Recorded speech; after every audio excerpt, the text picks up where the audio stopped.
Venezuelan military commander General Jesus Gonzalez announced his country's plans to purchase Russian battle tanks and armed reconnaissance vehicles amidst increasing relations between Russia and Venezuela. Y digamos expectativas y la gente y se admiten respecto a la presencia de nuestros hermanos rusos acá, pero bueno, son ellos los que nos están supliendo ahorita los materiales que necesitamos para nuestra defensa. Nuestra seguridad y defensa demanda la adquisición de aviones, de helicópteros, de tanques. Hoy se está hablando en la prensa de que vamos a comprar tanques. Es verdad, vamos a comprar tanques porque los tanques MX-30 franceses que tenemos hace 30 años ya están viejitos. Pronto vamos a tener de visita acá en nuestro país una representación de la flota rusa. 4 buques de la flota rusa van a estar a finales del mes próximo en el país. Van a intercambiar con nosotros, ya se están preparando nuestros buques de la Armada, nuestras fragatas, nuestros patrulleros, nuestros transportes, para compartir con ellos ejercicios de salvamento, de búsqueda, de reconocimiento, de patrullaje dentro de nuestro mar territorial.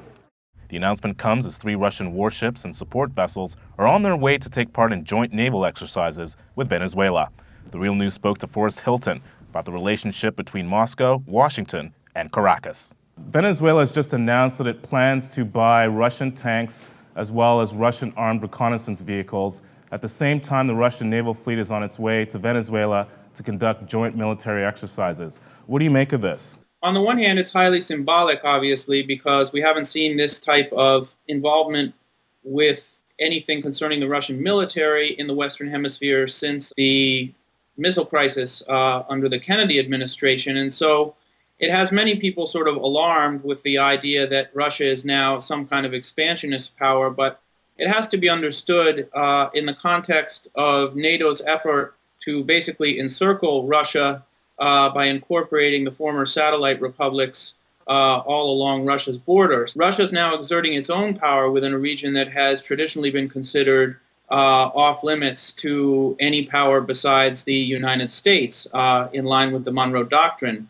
So now we're looking at a very different situation in which the United States is deeply involved in Eastern Europe and Russia is increasingly involved in Latin America. And of course, Hugo Chavez is looking for allies wherever he can find them in the developing world, China, Russia, Iran, and so forth, in order to decrease Venezuela's dependence on the United States, both the United States government and the United States economy. We've heard rumblings of pundits talking about a new Cold War.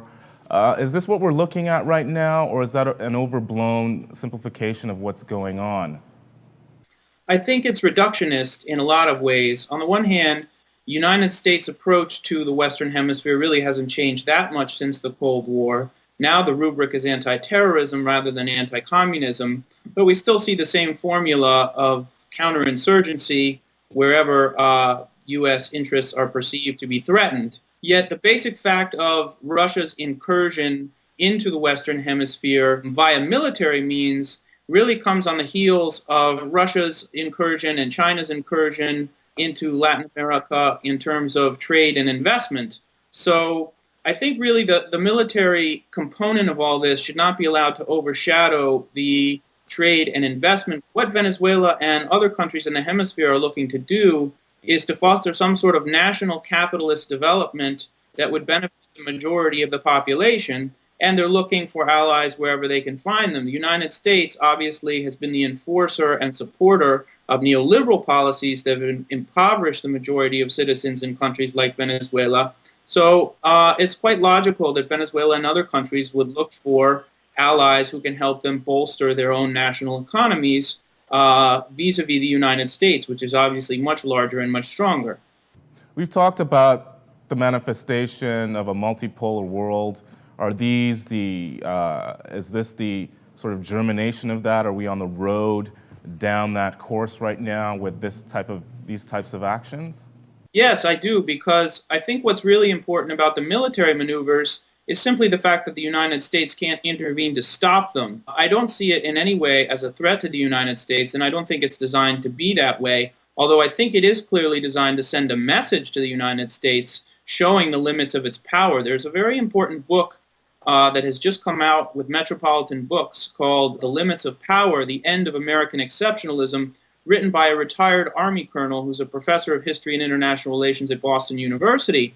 And he argues that the United States empire has really badly overextended itself, both militarily and economically, in these disastrous wars in Central Asia and the Middle East. And therefore, it's really in no position to contest Russia's play for influence on various levels within Latin America. And as the Russian ambassador to Bolivia stated quite recently, there's no reason to continue to view Latin America as the United States' backyard, because the leftward turn towards national capitalist development within Latin America has meant that these countries are very eager to sign all sorts of deals involving infrastructure, trade, and investment with whatever country is willing to do so. And Russia and China are very pleased that they have new allies in the Western Hemisphere.